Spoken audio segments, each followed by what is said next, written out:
Hey everyone, welcome to this week's Vintage Baseball Card of the Week. I've got the 1968 Topps, number 45, Tom Seaver. This is a sophomore card, and those of you who've watched some of my other videos know that I love the sophomore cards. A couple of the other videos I did were on those, on the Johnny Bench and the Hank Aaron. What I like about the sophomore cards is you usually get the first full player card of that person, and they're a lot less expensive. So for example, the 67 Seaver, the rookie card, in a PSA 8 is about 9 times more expensive than this one. One of the other interesting things about the card is that Topps reused that image in 1969 because of a dispute they had with the Players Association, and they weren't allowed to use new pictures of players, so they cropped the old 68 image. And I don't know, which one do you prefer? I actually like the 69 one a little bit better. Well, the reason I'm featuring this card is Tom Seaver just had his 75th birthday on this past Sunday, and he's been in the news a lot lately.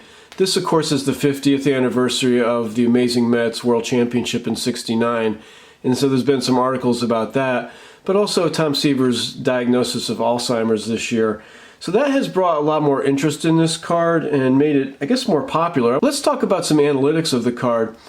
Right now it's averaging $207 a sale in PSA 8 grade, and that's up 24% over what it was last year.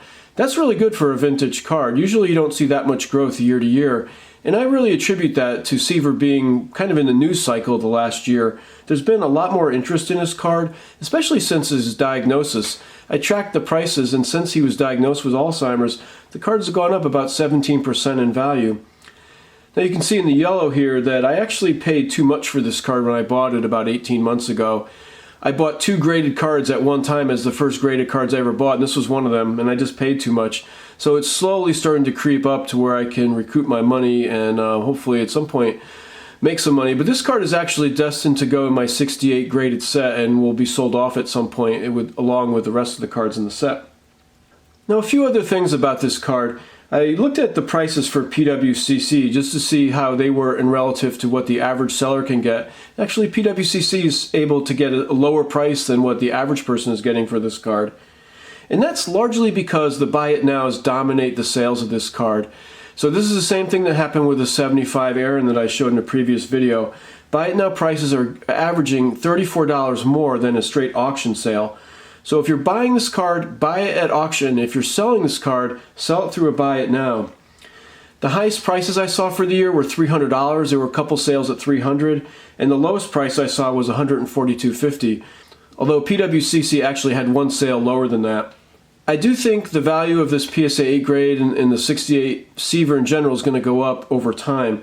Seaver remains in the news, and people are going to start to learn more about his story and his career and appreciate him, both as a human being and as a baseball player. He's just, for me, growing up in the 70s in Connecticut, he was one of the guys that we definitely idolized and looked up to. I would say if you can get this card now for under $175, you're doing good, and I think the card will continue to appreciate. Well, that's it for this video. Thanks for watching. I'm actually working on a new video regarding PSA and the card trimming scandal. That will be out on Friday. Look for that. Thanks again for watching, and collect what you love.